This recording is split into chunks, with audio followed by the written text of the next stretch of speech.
Morning, everyone. From the very beginning of this Congress, Democrats have maintained that we will work with our Republican colleagues whenever and wherever possible to find bipartisan common ground in order to solve problems for everyday Americans, and we continue to do that. At the same time, we have made clear that we will push back against Republican extremism whenever necessary. This week, we find the extreme MAGA Republicans are once again pushing their anti-abortion, anti-freedom, anti-woman agenda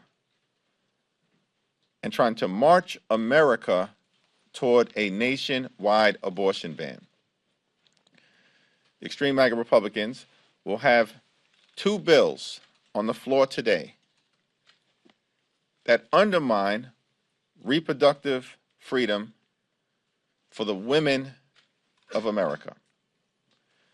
House Democrats will continue to stand up for a woman's freedom to make her own reproductive health care decisions.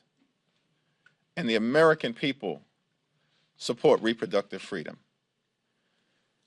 House Republican extremists want to impose a nationwide abortion ban. House Republican extremists want to criminalize abortion care.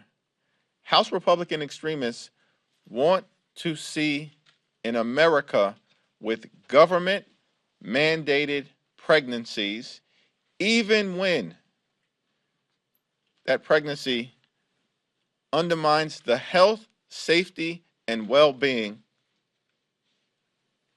of women in this country.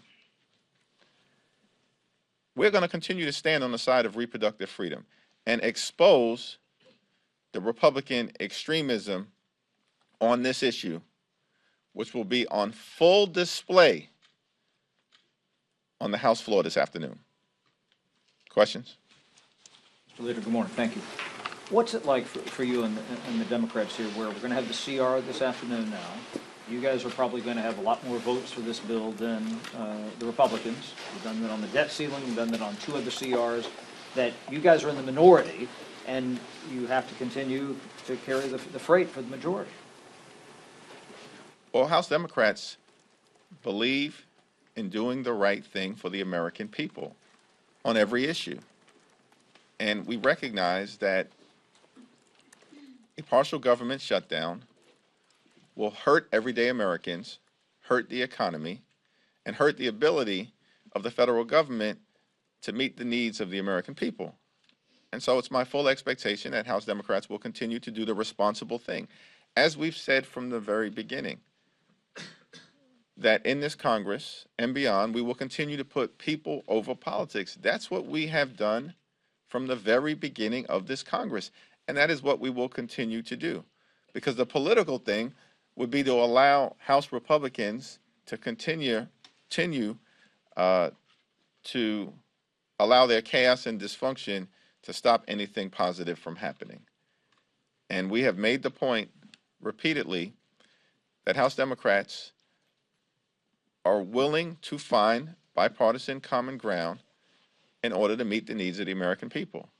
And in fact, not only have we done that, we have repeatedly led the effort throughout this Congress because of the chaos, dysfunction, and extremism on the other side of the aisle. But to be clear, do you feel like that's more of an issue of responsibility of Democrats, or is it frustrating the fact that you're in the minority and you're the ones who have to do these governing things? The American people are frustrated that this do-nothing Republican Congress can't get out of its own way. But House Democrats are going to continue to step into that breach in order to deliver for the American people. Do you think there's any compromise on immigration the Senate could send over that the House Republicans would take up?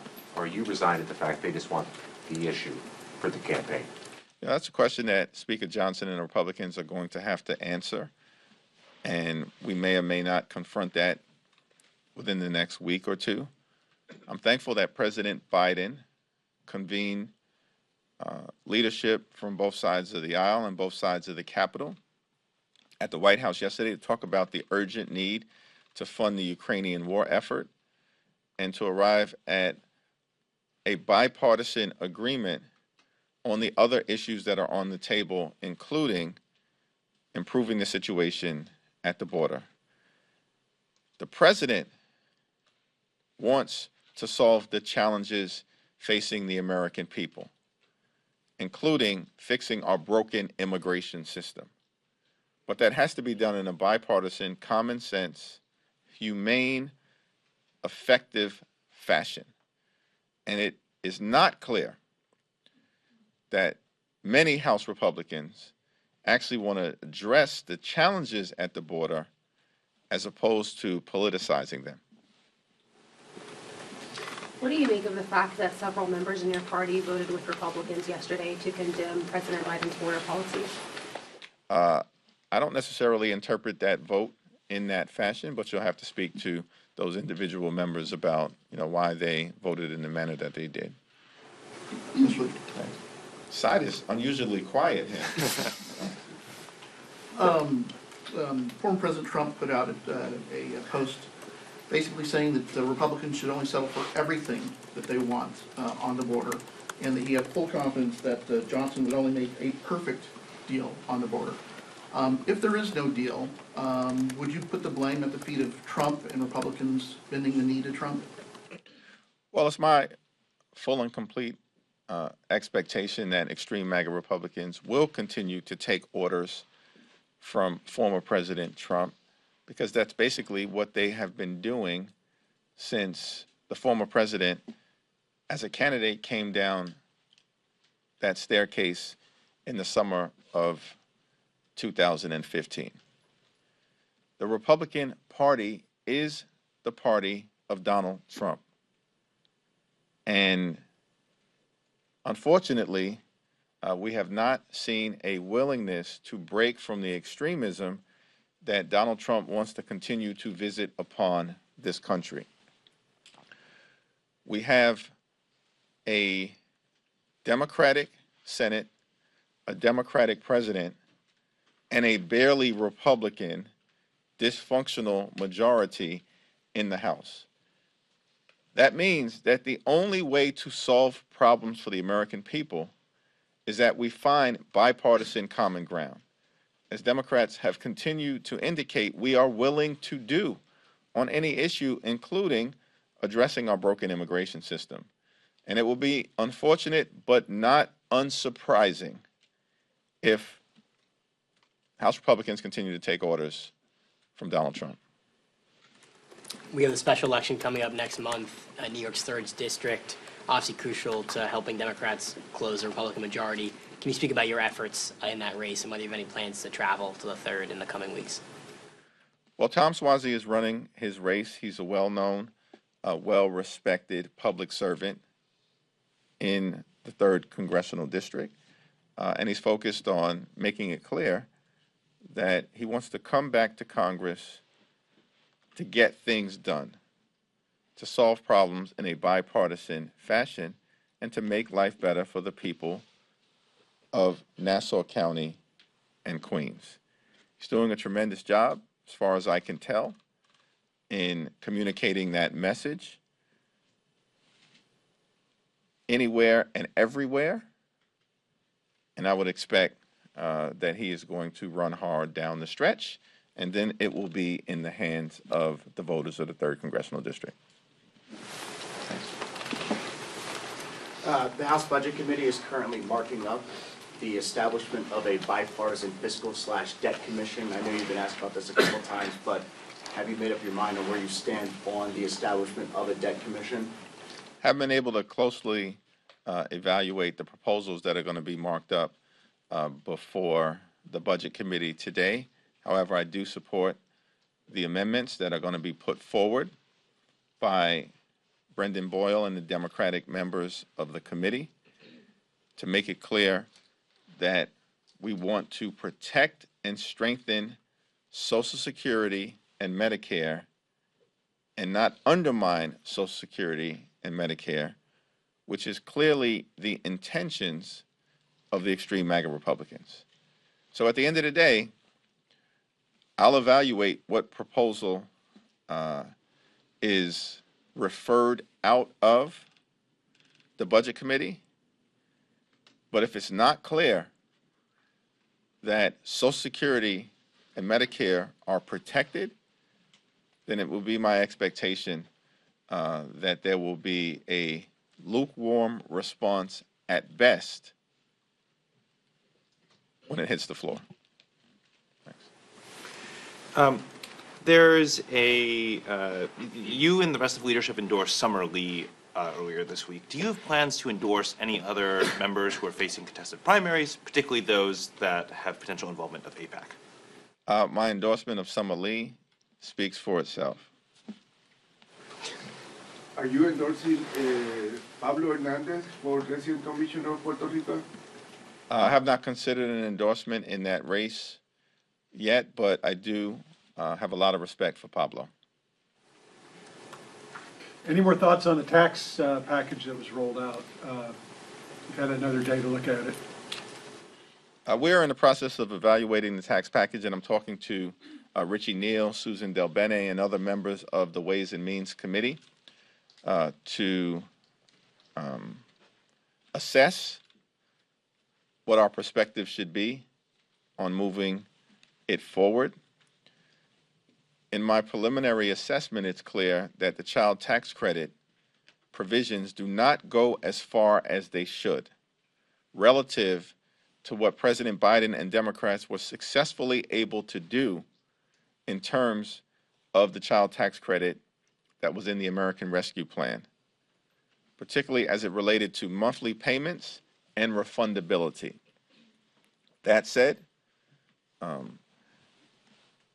some movement on the child tax credit is clearly better than no movement, and the provisions related to the low-income housing tax credit and disaster relief are also meaningful. But until the Ways and Means Committee on the Democratic side has had a full opportunity to evaluate the totality of the proposed legislation, I'm going to reserve judgment. Thank you. Hi. When Speaker Johnson went down to Eagle Pass, Texas, he brought a group of Republicans with him, and one of the first things he said is that President Biden could be doing more on border security. You met with the president yesterday. Did you get a feeling from that meeting that President Biden has done everything he could possibly do? President Biden is working extremely hard to address the challenges on the southern border and made it clear in the meeting that he wants to fix our broken immigration system in a comprehensive and bipartisan way that is effective in meeting the needs of the American people. House Democrats are going to continue to support the effort to try and find an effective and humane solution to the challenges that we are confronting on the southern border. And I certainly have full faith and confidence in President Biden in the ability to meet the needs of the American people, as he has done on so many other issues, including leading the economic recovery. A quick follow-up. The issue seems to be that the president wants an ideal.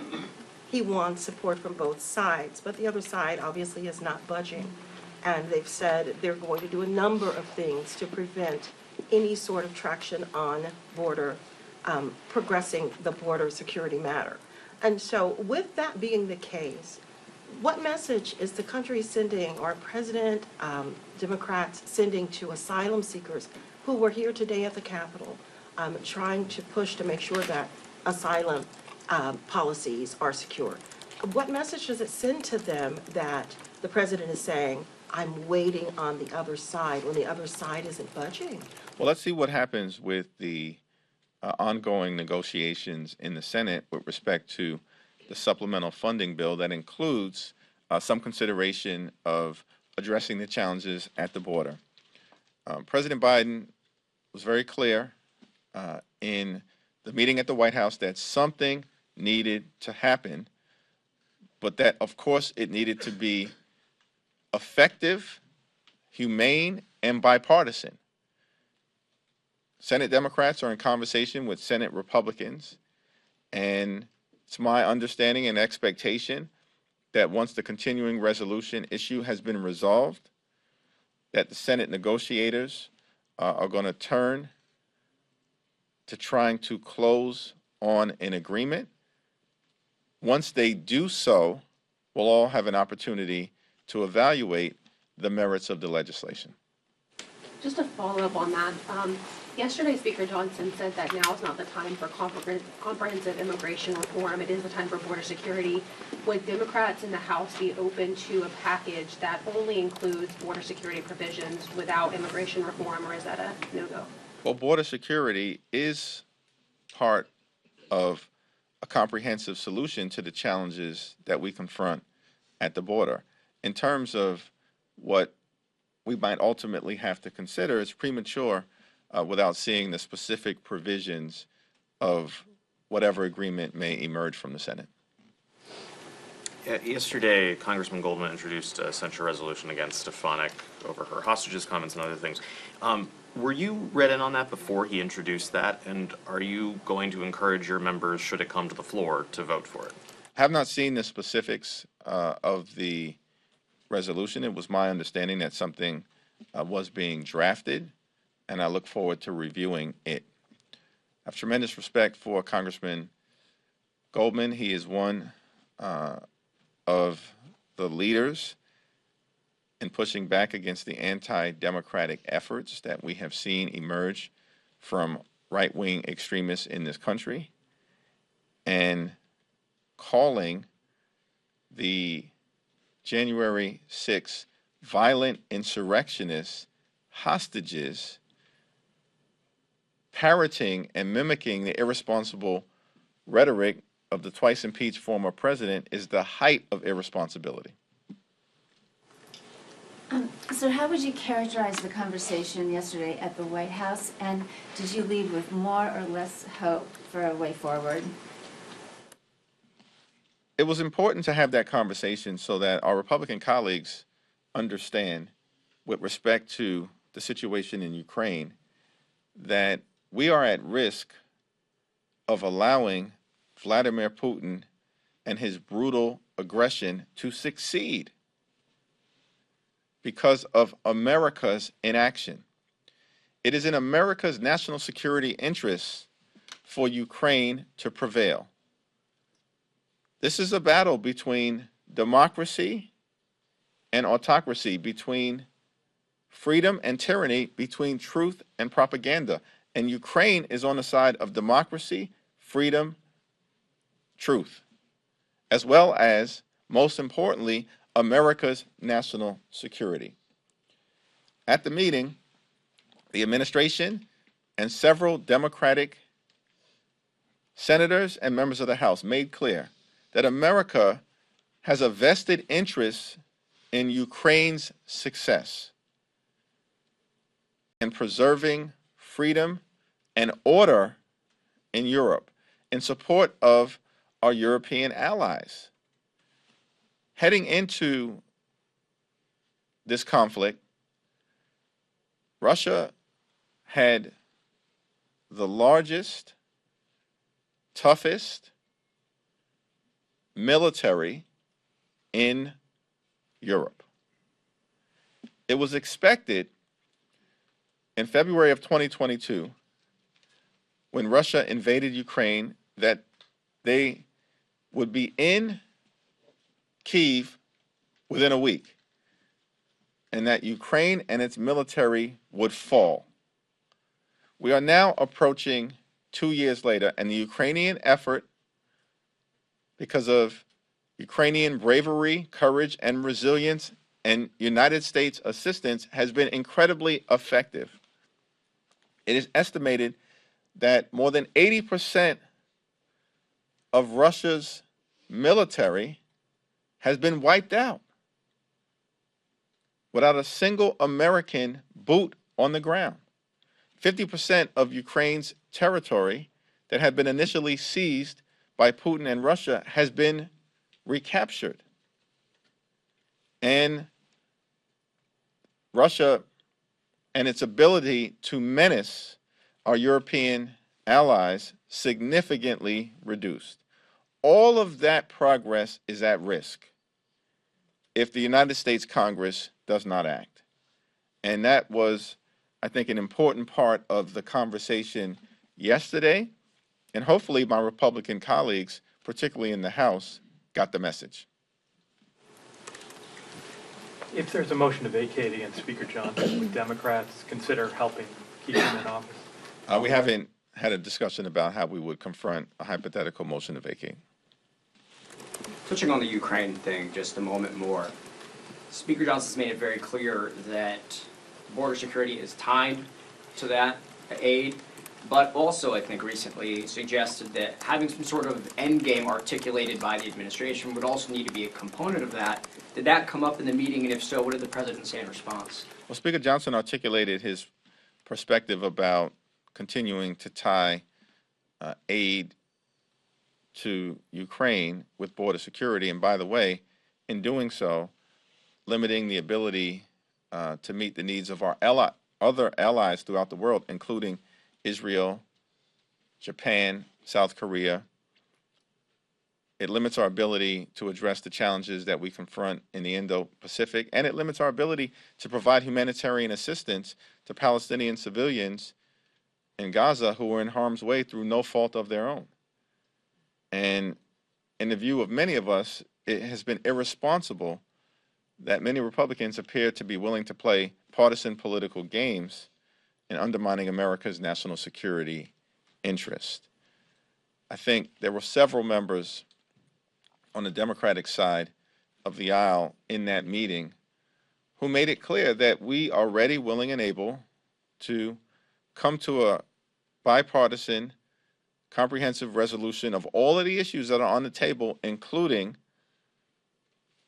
addressing the challenges at the border, as long as whatever changes that are being contemplated are humane and effective. Last question. Just to follow back up on Ukraine, was there any discussion of the Repo Act about confiscating Russian state assets at the meeting yesterday? And do you have a stance on that bill? There was not any discussion of the Repo Act, but I think it is an intriguing possibility that is worthy of consideration. Thank you, everyone. Thank you. Thank you.